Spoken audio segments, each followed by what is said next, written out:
ધૂળેટી, બસ નામ સાંભળતા જ ચહેરા પર સ્મિત આવી જાય, ખરું ને? ચારે તરફ રંગોની છોડો, હાસ્ય અને ઉમંગ. પણ આપણે ક્યારે ઊભા રહીને વિચાર્યું છે કે આ રંગોની પાછળની અસલી વાર્તા શું છે? ચાલો આજે આપણે સાથે મળીને એ જ એક રોમાંચક સફર પર નીકળીએ અને ધૂળેટીના સાચા અર્થને સમજીએ. તો સૌથી પહેલો અને મુખ્ય સવાલ, આપણે આ દિવસને આટલા રંગબેરંગી રીતે શા માટે ઉજવીએ છીએ? તમને જાણીને નવાઈ લાગશે કે આનો જવાબ જેટલો રંગીન છે ને એટલો જ ઊંડો અને પ્રેરણાદાયક પણ છે. વિશ્વાસ કરવો થોડો મુશ્કેલ લાગશે, પણ આ રંગીન તહેવારની શરૂઆત રંગોથી નથી થતી, પણ અગ્નિથી થાય છે. હા, તમે બરાબર સાંભળ્યું, અગ્નિથી.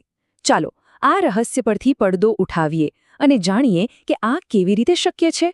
તો આપણી વાર્તા શરૂ થાય છે ખૂબ પ્રાચીન સમયમાં. એ સમયે પૃથ્વી પર એક અત્યંત અહંકારી રાજાનું શાસન હતું. આ ગાથા છે સત્યની અગ્નિ પરીક્ષાની, એટલે કે ભક્ત પ્રહલાદ અને તેની ફોઈ હોલિકાની. અહીં સંઘર્ષ બહુ સીધો અને સ્પષ્ટ હતો. એક તરફ હતો અસુર રાજા હિરણ્યકશ્યપ, જે શક્તિ અને અહંકારનું જીવતું જાગતું સ્વરૂપ હતો. એ ઈચ્છતો કે આખી દુનિયા ફક્ત એને જ પૂજે. અને બીજી તરફ હતો એનો જ દીકરો પ્રહલાદ, શ્રદ્ધા અને ભક્તિનો પર્યાય. આ લડાઈ પિતા-પુત્રની નહોતી, પણ અહંકાર અને શ્રદ્ધા વચ્ચેની હતી. હિરણ્યકશ્યપે બહુ કોશિશ કરી, પણ જ્યારે તે પ્રહલાદની ભક્તિ તોડી ન શક્યો ત્યારે તેણે એક ભયાનક ષડયંત્ર રચ્યું. આ આખી યોજનાના કેન્દ્રમાં હતી તેની બહેન હોલિકા અને તેની પાસે રહેલી એક જાદુઈ ઓઢણી, જેના પર આગની કોઈ અસર થતી ન હતી. અને પછી આવી એ રાત જ્યારે સત્યની પરીક્ષા થવાની હતી. ચાલો જોઈએ શું થયું. સૌથી પહેલાં ષડયંત્ર ઘડાયું. હોલિકા પ્રહલાદને મારી નાખવાના ઈરાદા સાથે એને ખોળામાં લઈને સળગતી ચિતા પર બેસી ગઈ. પછી તેણે છળ કર્યો, પોતાની જાતને પેલી જાદુઈ ઓઢણીથી ઢાંકી દીધી. પણ પછી એક ચમત્કાર થયો. ભગવાનની કૃપાથી એવો જોરદાર પવન ફૂંકાયો કે પેલી ઓઢણી હોલિકા પરથી ઉડીને સીધી પ્રહલાદને વીંટળાઈ ગઈ. અને પરિણામ, જેણે બીજાને બાળવાનો વિચાર કર્યો હતો એ હોલિકા પોતે જ બળીને રાખ થઈ ગઈ. અને ભક્ત પ્રહલાદ એકદમ સુરક્ષિત બહાર આવ્યો. આ હતી બુરાઈ પર અચ્છાઈની ભવ્ય જીત. હોલિકાના અંત સાથે બુરાઈનો પણ અંત આવ્યો. અને તમને જાણીને નવાઈ લાગશે કે એ રાખમાંથી જ એક નવા ઉત્સવનો જન્મ થયો. અહીંથી જ ધૂળેટીની અસલી વાર્તા શરૂ થાય છે. બીજા દિવસની સવાર એક નવી આશા, એક નવો ઉજાસ લઈને આવી. આખા નગરના લોકોએ નક્કી કર્યું કે અધર્મ પર ધર્મના આ વિજયને આપણે ઉજવીશું. પણ એમની ઉજવણી કરવાની રીત એ ખૂબ જ અનોખી હતી. અને આ જ છે આખી વાતનો મુખ્ય મુદ્દો. ધૂળેટી શબ્દ મૂળ સંસ્કૃત શબ્દ ધૂલી પરથી આવ્યો છે. અને ધૂળીનો અર્થ થાય છે ધૂળ અથવા તો રાખ. પણ આ કોઈ સામાન્ય રાખ નહોતી.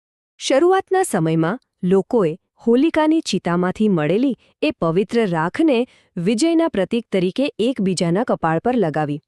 એ શુદ્ધતા અને બુરાઈના નાશનું પ્રતીક હતું. તો પછી સવાલ એ થાય કે આ રાખની ઉજવણીમાં રંગો ક્યાંથી આવ્યા? આ સવાલનો જવાબ મેળવવા માટે આપણી વાર્તા હવે સમયમાં થોડી આગળ વધે છે, સીધી દ્વાપરયુગમાં.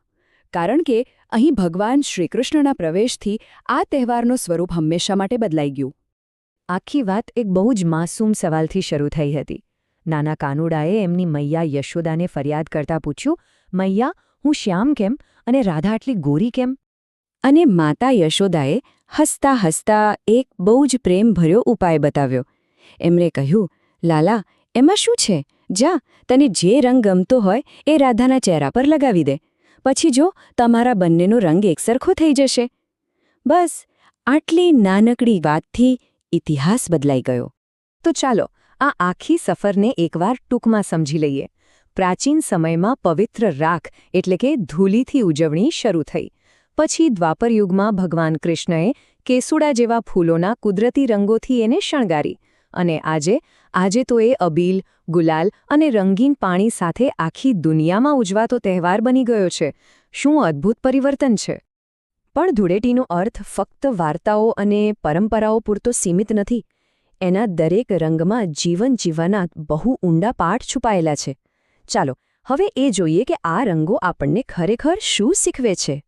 સાચું કહું તો ધૂળેટી એ માત્ર એક દિવસની ઉજવણી નથી, એ તો જીવન જીવવાની એક આખી કળા છે.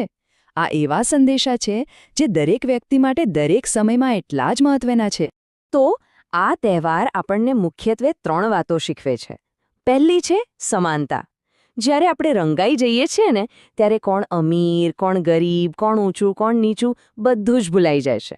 આપણે ફક્ત માણસ રહીએ છીએ. બીજી શીખ છે ક્ષમા. પેલું વાક્ય તો સાંભળ્યું જ હશે, બુરા ના માનો, હોલી હે.